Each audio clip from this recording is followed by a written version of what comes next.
ഒരു ഇന്റൻഷണൽ ആയിട്ടുള്ള ഒരു തോട്ടല്ലായിരുന്നു, എന്റെ നിവൃത്തികേടായിരുന്നു അത് അറ്റ് എ പോയിന്റ്. മലയാളത്തിൽ ഒരു സിനിമ ചെയ്ത് കഴിഞ്ഞ് വീണ്ടും എനിക്ക് നല്ല നല്ല നല്ല സിനിമകൾ മലയാളത്തിൽ കിട്ടുകയും ഞാൻ എന്നെ ഭയങ്കരമായിട്ട് അപ്രീഷിയേറ്റ് ചെയ്ത് ഞാൻ അങ്ങനെ പോകണം എന്നുള്ളത് എന്റെ സ്വപ്നം തന്നെയായിരുന്നു.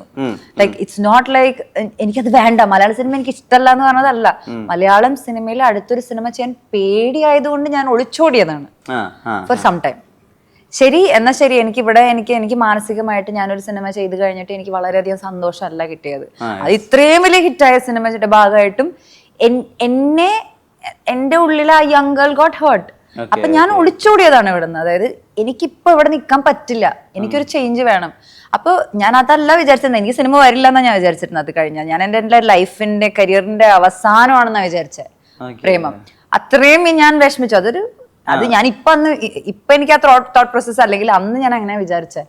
അങ്ങനെ ഇരിക്കുമ്പോ എനിക്ക് എന്തോ കിട്ടിയൊരു വരം പോലെ ആയിട്ടായിരുന്നു ആ ഓപ്പർച്യൂണിറ്റീസ്. ആ 3 സിനിമ എനിക്ക് വന്നത് അതെന്തോ എനിക്കതൊരു ഭയങ്കര വലിയൊരു സ്നേഹം എന്തോ കിട്ടിയത് പോലെയായിരുന്നു. അപ്പൊ നമുക്ക് അത്രയും നമ്മൾ ഡൂംഡ് ആയിട്ടിരിക്കുന്ന സമയത്ത് എവിടെന്നെങ്കിലും ഒരു കുറച്ച് എഫെക്ഷൻ കിട്ടുമ്പോ why would you deny it? അത് കച്ചിത്തുരുമ്പായിരുന്നു. So then I went there. Then പക്ഷെ whatever I faced here, അതാണ് എന്നെ അവിടെ ഭാഷ പഠിക്കാനും ആ ഭാഷയിൽ ഡബ് ചെയ്യാനും പിന്നെ ഞാൻ സ്ട്രോങ് ആയിട്ട് എന്നെ കൊണ്ട് പറ്റാവുന്ന രീതിയിൽ എനിക്ക് അവിടെ ഒരു സ്ഥാനം ഉണ്ടാക്കിയെടുക്കണം എന്നുള്ളതിന്റെ ആ മോട്ടിവേഷൻ എനിക്ക് അവിടെ നിന്ന് കിട്ടിയത്. Luckily it happened. എല്ലാവർക്കും എല്ലാ സമയത്തും നടക്കണമെന്നില്ല. എനിക്കന്ന് കിട്ടിയ ആ സിനിമകളൊക്കെ എനിക്ക് റൈറ്റ് സിനിമകളായിരുന്നു. അതുകൊണ്ട് എന്റെ കരിയർ അങ്ങനെ മുന്നോട്ട് പോയി എന്നുള്ളത് മാത്രമാണ്.